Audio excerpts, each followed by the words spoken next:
जय हिंद friends, welcome to Centurion Defence Academy. आज की वीडियो में मैं आपको उत्तर काशी टनल कोलैप्स के बारे में डिटेल से समझाऊंगा। आपको पता है कि पिछले 15 से ज़्यादा दिन हो गए हैं, हमारे 41 मजदूर उत्तर काशी में जो टनल कोलैप्स हुआ है उसमें फंस गए हैं। सरकार लगातार कोशिश कर रही है कि इन सभी लोगों को सेफली बाहर निकाला जाए। बहुत सारे हर्डल्स आ रहे हैं, बहुत सारी रुकावटें आ रही हैं, जिसके चलते ये लोग अभी निकल नहीं पाए हैं। इस वीडियो में आपको डिटेल से समझाऊंगा कि उत्तर काशी टनल कोलैप्स क्या है। इसके अलावा ये जो चार धाम यात्रा करने वाले लोग हैं, इनके लिए चार Dham all weather road project बनाया जा रहा था, ये रोड प्रोजेक्ट क्या है। इसके अलावा टनल कंस्ट्रक्शन कैसे किया जाता है, क्या क्या टेक्निक है। दिल्ली मेट्रो को जब बनाया गया था तो उस दौरान कौन सी ड्रिलिंग की टेक्निक इस्तेमाल की गई थी।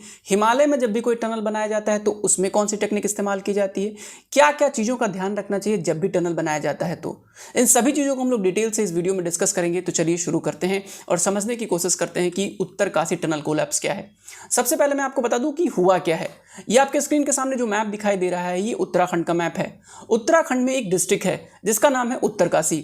उत्तर काशी में चार इंपॉर्टेंट प्लेसेस हैं जो हिंदू धर्म को मानने वाले लोग हैं उनके लिए तीर्थस्थल है। चार कौन कौन सा तीर्थस्थल है। सबसे पहले आपको पता है कि यमुनोत्री है, फिर गंगोत्री है, फिर आपको केदारनाथ और फिर बद्रीनाथ।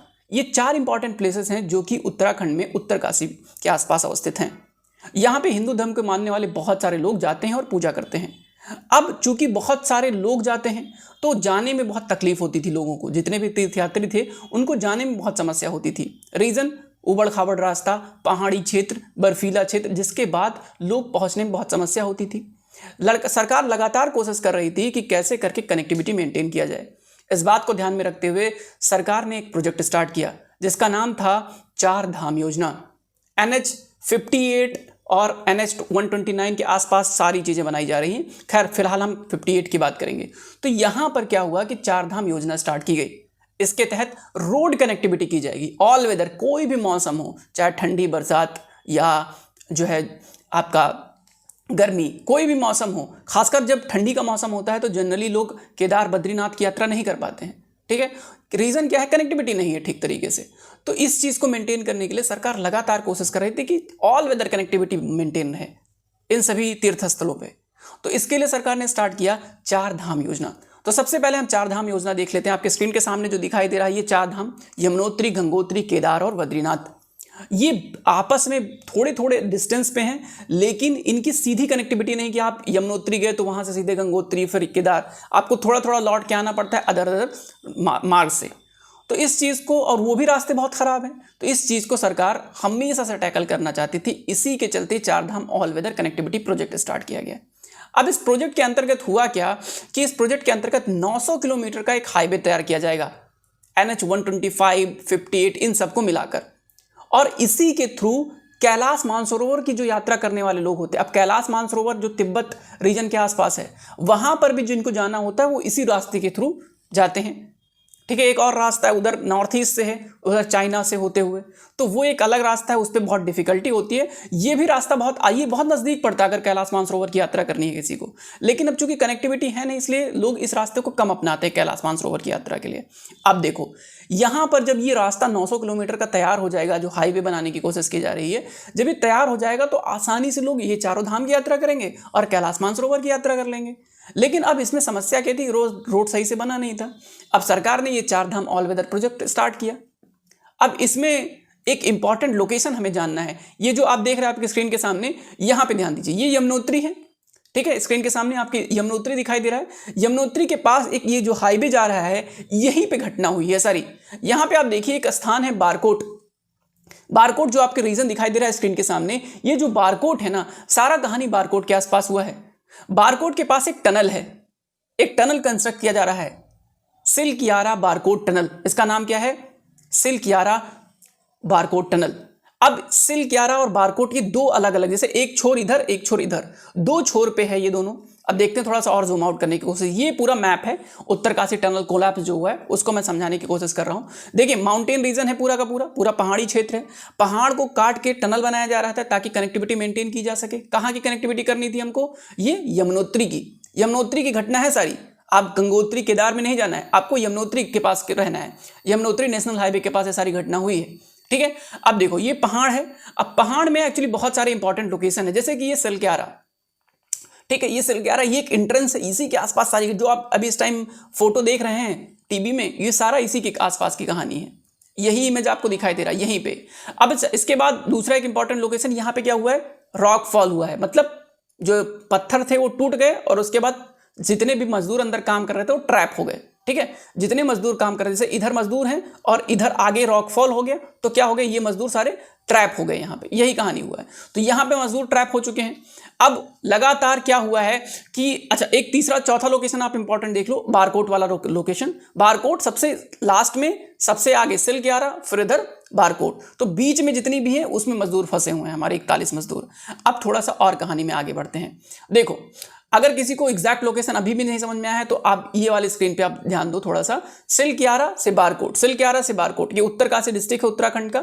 वहां पे छोटा सा इंपॉर्टेंट मैप है, आप देखो। सिल 11 से बारकोट को कनेक्ट करने के लिए टनल बनाई जा रही थी। कितने किलोमीटर की टनल थी? 4.5 किलोमीटर की टनल थी। 4.5 किलोमीटर की टनल थी। बारकोट से देखो, दो साइड से काम चल रहा था, एक तो सिल 11 साइड से काम चल रहा था, एक बारकोट साइड से काम चल रहा था। अब सिल 11 साइड में लोग फंसे हैं, ना कि बारकोट साइड में फंसे हैं। अब सिल 11 साइड का काम भी पूरा नहीं कंप्लीट हुआ है, ना बारकोट साइड का पूरा काम कंप्लीट हुआ है। अदरवाइज अगर काम कंप्लीट हो गया होता तो उधर से मशीन अंदर ले जाके लोगों को बाहर निकाल लेते।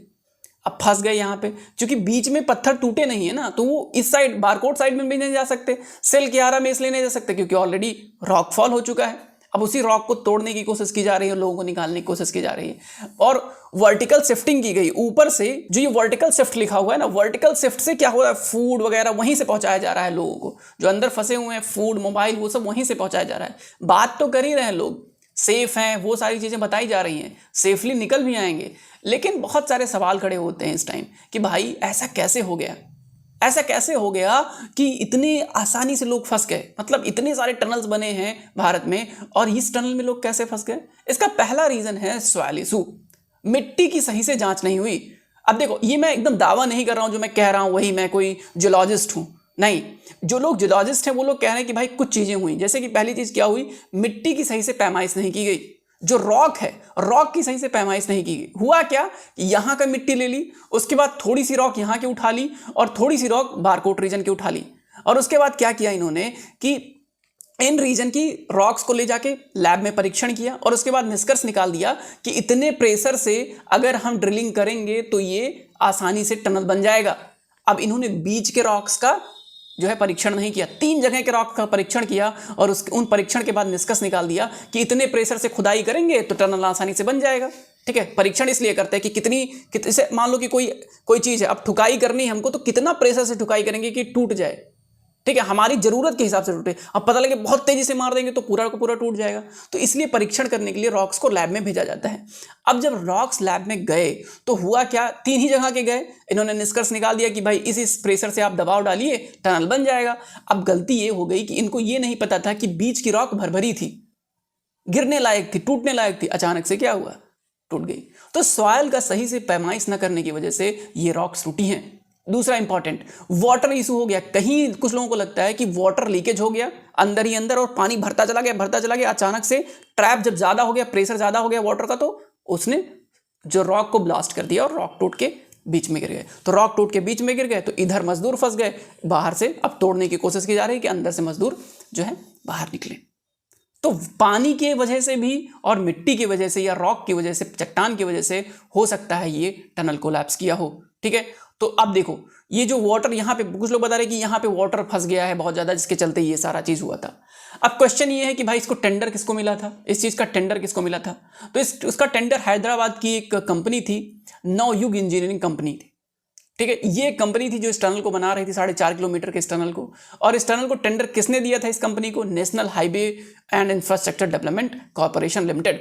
ये एक फुल्ली ओन्ड कंपनी है गवर्नमेंट ऑफ इंडिया की, ministry of road and transport की, ये इसके अंतर्गत काम करती है। तो याद रखना ये पॉइंट कि national highway infrastructure development corporation limited, ये जो है पूरी तरीके से भारत सरकार की एक संस्था है।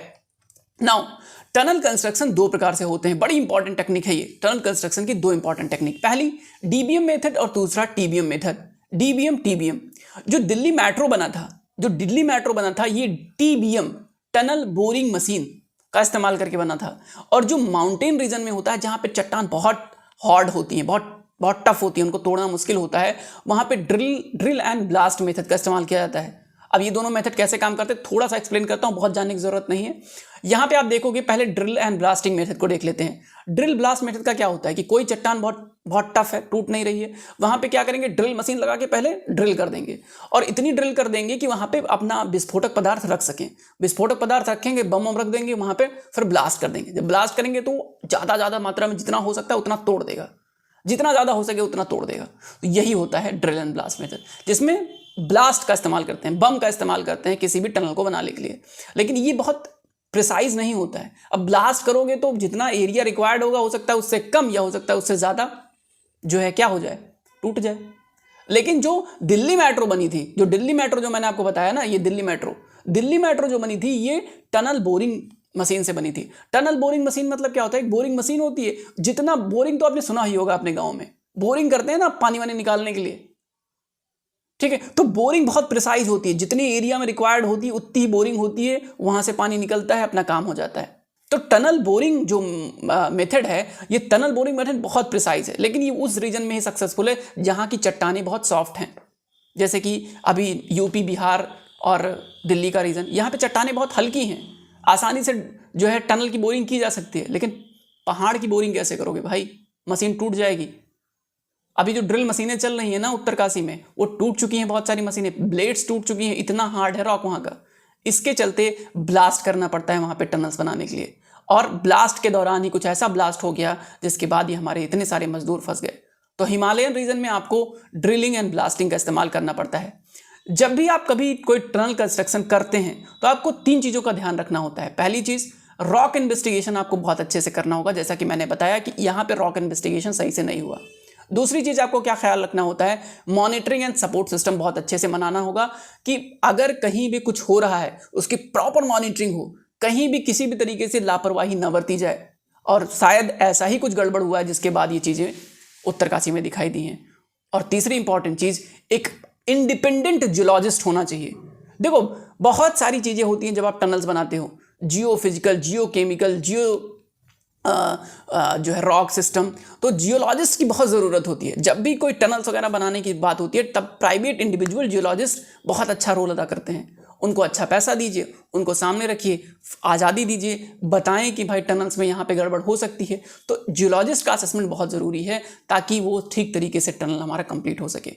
इन चीज़ों का ध्यान रखना चाहिए आने वाले समय में, ठीक है। तो ये मैंने आपको उत्तरकाशी में जो इशू हुआ है उसको मैंने डिटेल से समझा दिया है। उम्मीद है कि ये चीज़ें आपको बहुत अच्छे से समझ में आई होंगी। मिलते हैं नेक्स्ट वीडियो में जिसमें मैं और इंपॉर्टेंट चीज़ें आपको बताने वाला हूँ। Thank you so much for watching, have a nice day. क्या आप भी एस्पायर करते हैं इंडियन आर्म्ड फोर्सेस में ऑफिसर पद पर सिलेक्शन पाने के लिए? अपनी मंजिल को आसान बनाएं सेंचुरियन डिफेंस एकेडमी के साथ व हिस्सा बने हमारे माउंटेन ऑफ सिलेक्शंस का। Screening test, psychology test, personal interview, GTO, conference, CPSS का कंप्लीट गाइडेंस एवं इंडिविजुअल एंड पर्सनलाइज्ड फीडबैक ले इंडिया के most trusted and favourite SSB panel mentor से और इंश्योर करें अपने रिकमेंडेशन एंड सेल्फ कॉन्फिडेंस को अपनी अपकमिंग SSB के लिए।